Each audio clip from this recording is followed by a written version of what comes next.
Good morning, students. So, in our previous class, we have discussed about the methods of purification of surface water. तो हम लोगों ने अपनी पिछली class में क्या पढ़ा था? Purification of surface water. Okay. So, how the purification of surface water is carried out? So, these are the following steps involved. So, what is the first step? First step was the sedimentation. Second step was the loading. Third step was filtration, and fourth step was chlorination. Okay, so these are the four steps involved in the purification of surface water. So what we have done, firstly we pumped the river water in the sedimentation tank. हमने नदी से पहले पानी ले लिया किसमें? Sedimentation tank में, और उसमें उसको we allowed it to stand for a day. उसमें हमने वाटर को कितनी देर के लिए रखा? एक दिन के लिए वैसे का वैसा ही छोड़ दिया, so that the heavy impurities will settle down due to the action of gravity. तो ग्रेविटी के एक्शन की वजह से जो उसमें हैवी इम्प्योरिटीज़ है वो सेटल डाउन हो जाएंगी. And then again the again the clear liquid is transferred to the second tank, which is what? Loading tank. In loading tank we used to add potash alum and lime. Okay, चूना जिसको बोलते हैं, फिटकरी और चूना इसको हम लोग बोलते हैं, उसको हम लोगों ने लोडिंग टैंक में ऐड करते हैं. So what will happen? So the medium size impurities which are still suspended in the solution will begin to coagulate और settle down at the bottom. तो उससे क्या होगा? पोटैश एलम और लाइम के एक्शन से वो भी सेटल डाउन होना शुरू हो जाएंगी. Okay, now the liquid which is liquid in the loading tank is transfer to the filtration tank. What is done in the filtration tank? There the sand particles and gravel are removed through filtration process. और उसमें क्या होता है? sand particles और जो भी gravels होते हैं उनको हम filtration process के थ्रू निकाल देते हैं. And then the clear liquid is transferred to the chlorination tank. Okay, अब इस clear liquid को हम लोग किस में ट्रांसफ़र करते हैं? chlorination tank में. And in that a calculated amount of chlorine is added to that. Okay, calculated amount of chlorine क्यों बोलते हैं? क्योंकि क्लोरीन भी हार्मफुल होता है हम लोगों के लिए, but it acts as a disinfectant. अगर उसको लिमिटेड अमाउंट में यूज़ करते हैं तो वो डिसइंफेक्टेंट के तौर पे एक्ट करता है. Okay, so what is the work of chlorine? That it kills harmful germs and bacteria. ये हार्मफुल जर्म्स और बैक्टीरियाज को मार देता है.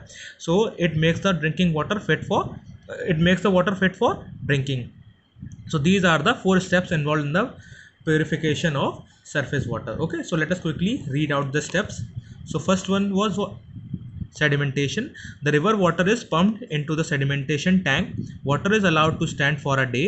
Heavy particles of the clay and other impurities settle down at the bottom.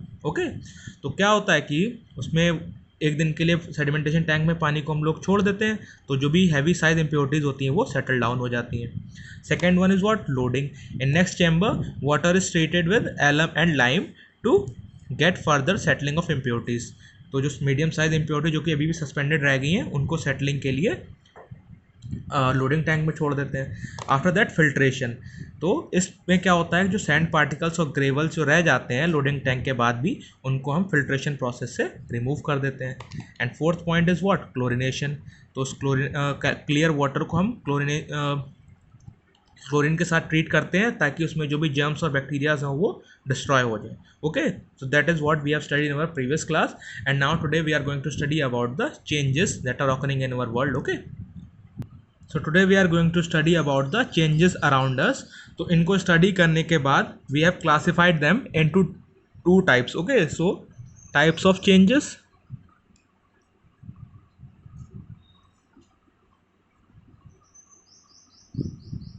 First one is physical changes, physical change, and second one is chemical change.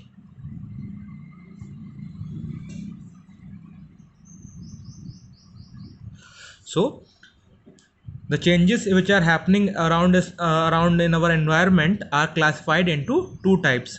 कौन कौन से type? Physical changes और chemical changes. So now we are going to study about the types of changes in detail. So first one is physical changes. So we are going to study about the physical changes.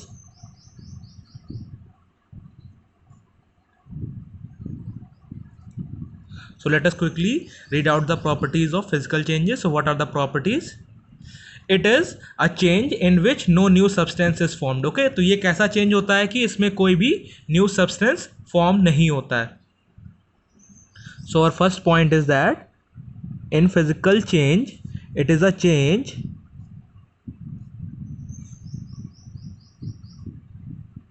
Physical change कैसे change होते हैं, is a change in विच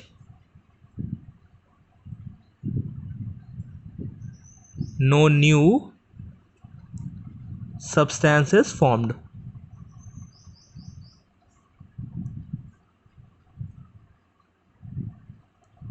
तो physical changes ऐसे change होते हैं जिनमें कि कोई नया सब्सटेंस फॉर्म नहीं होता है। For example, if ice is melting and forming water, अगर आइस पिघल के वाटर में कन्वर्ट हो रहा है तो कोई न्यू सब्सटेंस तो फॉर्म नहीं हो रहा है। अगर हम वाटर को फिर से फ्रीज करेंगे तो वो फिर से आइस में कन्वर्ट हो जाएगा।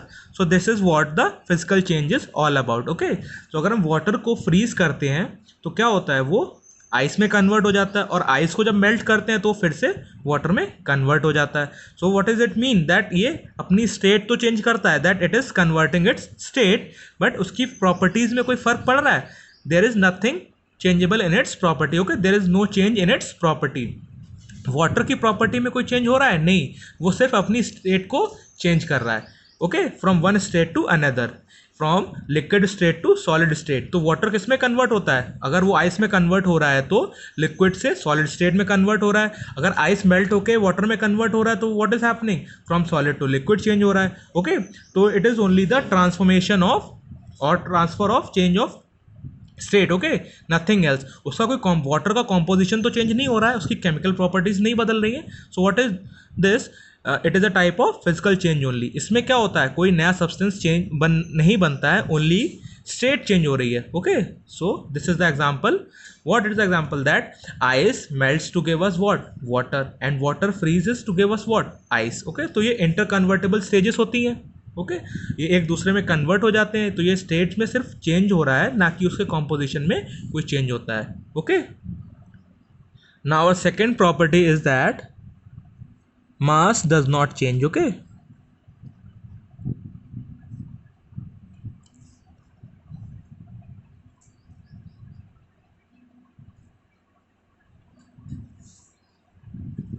तो during a physical change, so during a physical change mass does not change. Okay, mass physical change के दौरान चेंज नहीं होता है। और third property is that they are reversible in nature. Okay, I am using they for physical changes only. Okay, they are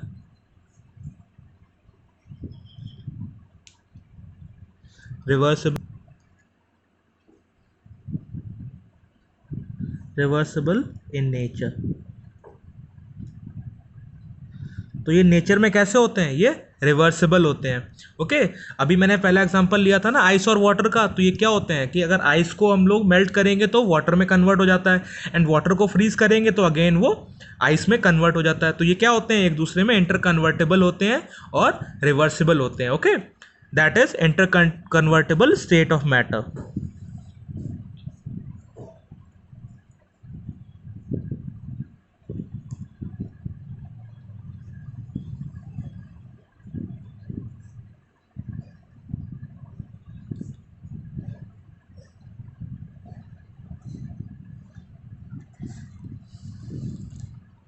तो ये कैसे होते हैं, ये they are reversible in nature. Okay, and now the another point is that they are temporary in nature. It is a temporary change.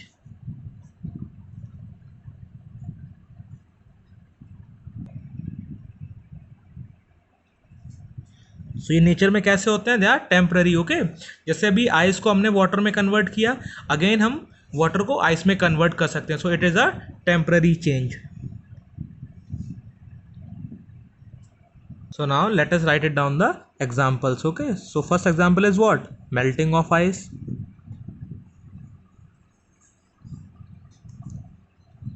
Melting of ice, बर्फ का पिघलना। Okay, अगर इसको फ्रीज करेंगे तो फिर से आइस में कन्वर्ट हो जाएगा।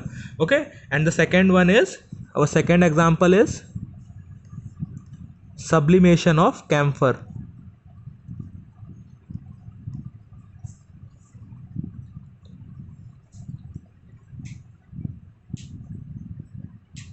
सो we have studied in detail about the sublimation process. Sublimation process क्या होता है? जिसमें सब्सटेंस सॉलिड स्टेट से डायरेक्टली गैसियस स्टेट में कन्वर्ट हो जाता है एंड अगेन गैसियस स्टेट से डायरेक्टली सॉलिड स्टेट में कन्वर्ट हो जाता है without going into the liquid phase. Okay, liquid phase में जाए बगैर ही वो सॉलिड से डायरेक्टली गैसियस फेज में और गैसियस फेज से डायरेक्टली सॉलिड फेज में कन्वर्ट हो जाता है. ओके, फॉर एग्जांपल सब्लिमेशन, जिसको हम लोग हिंदी में कपूर बोलते हैं, इसको हीट करोगे तो ये गैसियस फॉर्म में कन्वर्ट हो जाता है और इसको अगेन फिर कूल डाउन करते हैं तो ये किस में कन्वर्ट हो जाता है? फिर से ये सॉलिड स्टेट में कन्वर्ट हो जाता है. Okay, so these are the examples, few examples of physical changes. Hope you all have understood what I have taught you in today's class, students. So tomorrow we will study about the chemical changes. Okay, students, till then, goodbye.